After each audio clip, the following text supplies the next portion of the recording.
retrouvez, chers amis, les 8 premières parties juste en dessous. Ok? Vous avez tous les liens dans la description de la vidéo.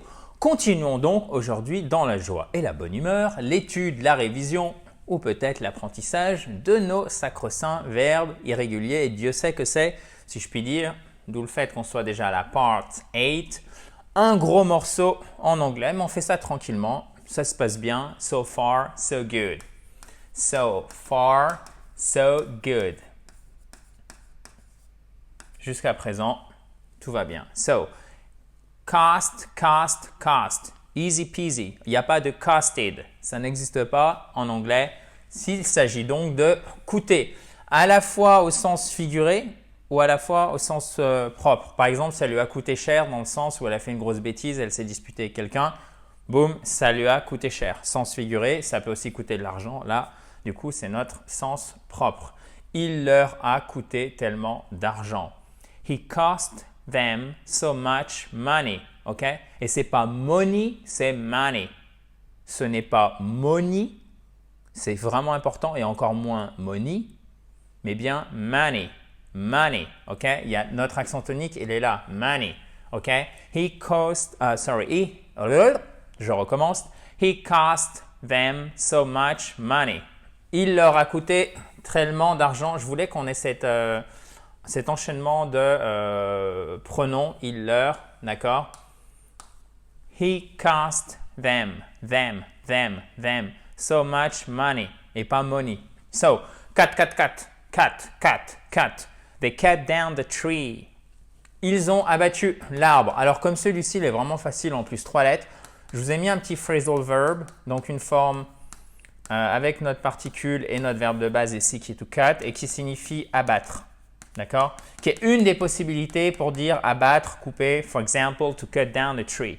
OK, guys?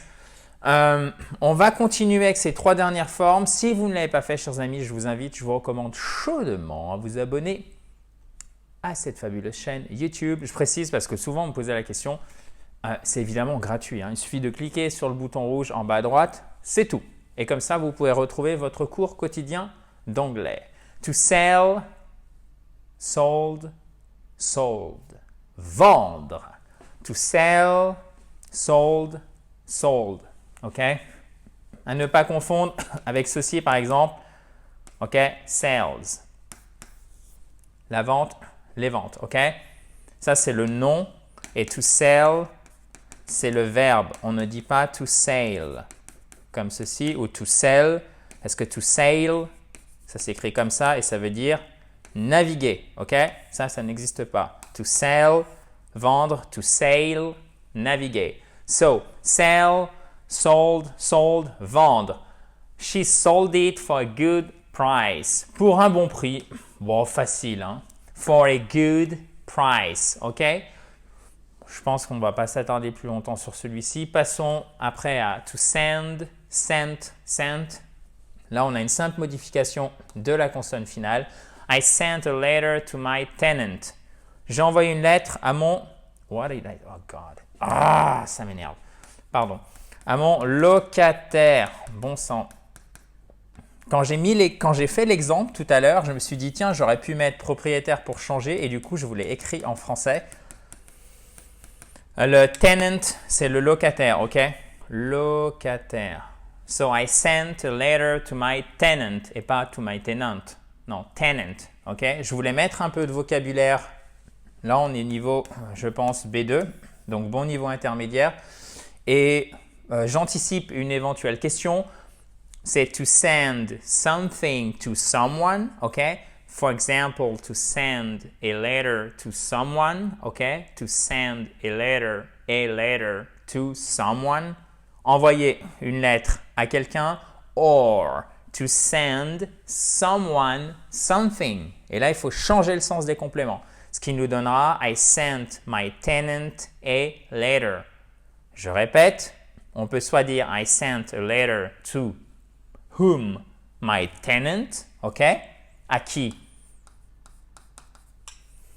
To whom.